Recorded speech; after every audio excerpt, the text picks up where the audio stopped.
So the first thing to be aware of is that disordered eating is really on a continuum.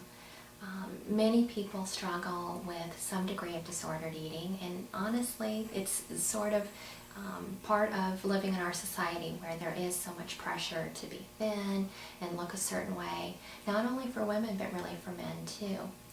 And so there are many people who worry about the kinds of foods that they eat, how much they eat, calories, their weight, and that may become pretty normal and everyday for them.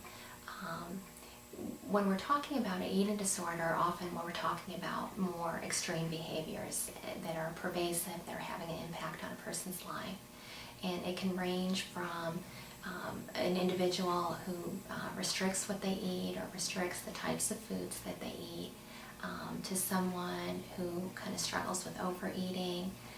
Sometimes individuals who binge eat will then engage in kind of different behaviors to get rid of the food, like purging, throwing up, or using laxatives, or engaging in excessive exercise. But there really is a continuum in that, some people will do that from time to time, once, every few months, whereas other people are doing this several times a day or several times a week. So there really is, quite a lot of diversity and a range in terms of how these behaviors may look.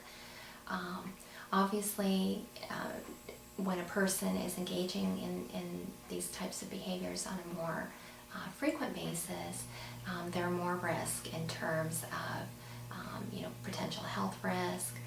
Someone who's restricting what they eat, is not getting sort of fuel and nutrition into their body, and so they may suffer from a variety of symptoms like weakness, dizziness, lack of energy, problems with sleep, hair loss, feeling hungry all the time, and just a lot of kind of anxiety about gaining weight, a lot of anxiety about not losing weight as quickly as they'd like to. With individuals who are sort of more on the end of overeating, this can also be a very difficult cycle in terms of just overeating and then feeling a lot of guilt and shame about eating so much and worrying about gaining weight. And there are also individuals who alternate between the two, sometimes restricting, sometimes overeating. And honestly, when a person restricts what they eat, even if it's with dieting, then that can almost set a person up to subsequently overeat because of the deprivation and being so hungry. So it can become a very complex cycle. One of the things I recommend to students if they're kind of questioning, do I have an eating disorder, is to consider talking to a counselor. Here at the Counseling Center, we basically have a system where students can walk in anytime during our regular business hours and speak to a counselor. You don't need an appointment.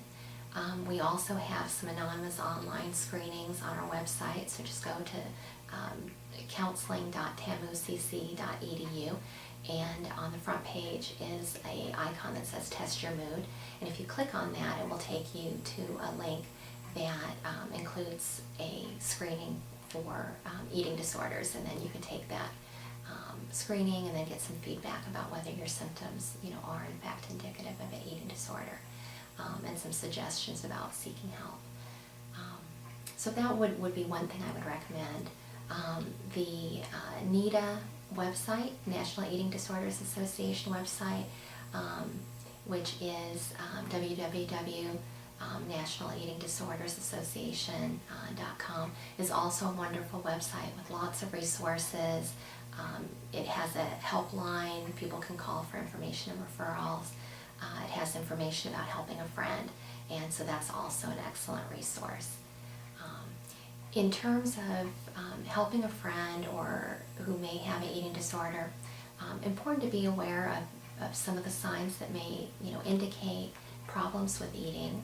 So a person who kind of avoids eating or seems to have difficulty stopping eating, some of the things that I talked about a little bit earlier. If you are concerned about a friend, my suggestion is, not maybe necessarily to start with talking about what you've observed in terms of their eating, but to remark on other things that you've noticed. Maybe you've noticed that they've been avoiding socializing with friends and kind of going to events or functions that involve food. And so you might mention that, like, we've missed you, you haven't been coming out with us lately, what's going on with you? If you've observed other things, perhaps your friend looks real pale or, seems really tired, maybe you could mention, noticing those sorts of things. And, see if that can be a way to open up the dialogue. It can always be good, to ask about stressors, what's going on with a friend, because a lot of times problems with stress, relationship problems, these are the types of things that can, trigger or exacerbate eating concerns. And so sometimes getting someone to talk about kind of those different stressors in their life can be a good way to get them to open up about what's going on, kind of with their eating.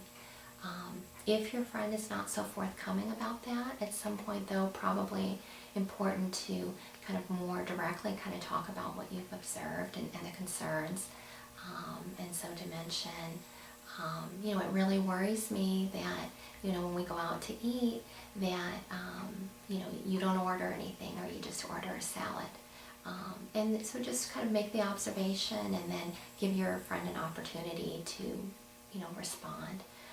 It's important not to be judgmental or critical, just to really listen. If your friend isn't willing to talk, it's important to respect that, not kind of press and push too hard.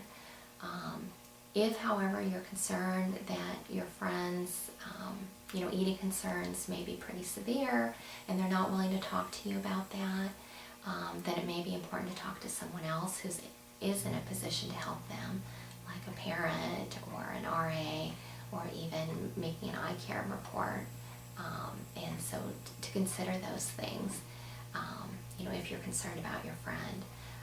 And even if your friend isn't so willing to open up to you, maybe it's also important to talk to them about considering getting help or talking to someone else. So you can talk to them about resources at the counseling center. You could say, you may not be comfortable talking to me, but we have a wonderful counseling center. It's free for students. Hundreds of students use the counseling center every semester. And let them know that they can walk in. They don't need an appointment. If you offer to walk them over, sometimes that can be helpful too in terms of encouraging a person to follow through. You could pull up the counseling center website on your computer or on your phone and kind of show them some of that information. So that can be a good way to sort of open the dialogue and encourage that help seeking. And certainly if you want more information, you can also, come in and talk to one of our counselors about ways to help a friend, or you can call the counseling center on the phone to do that.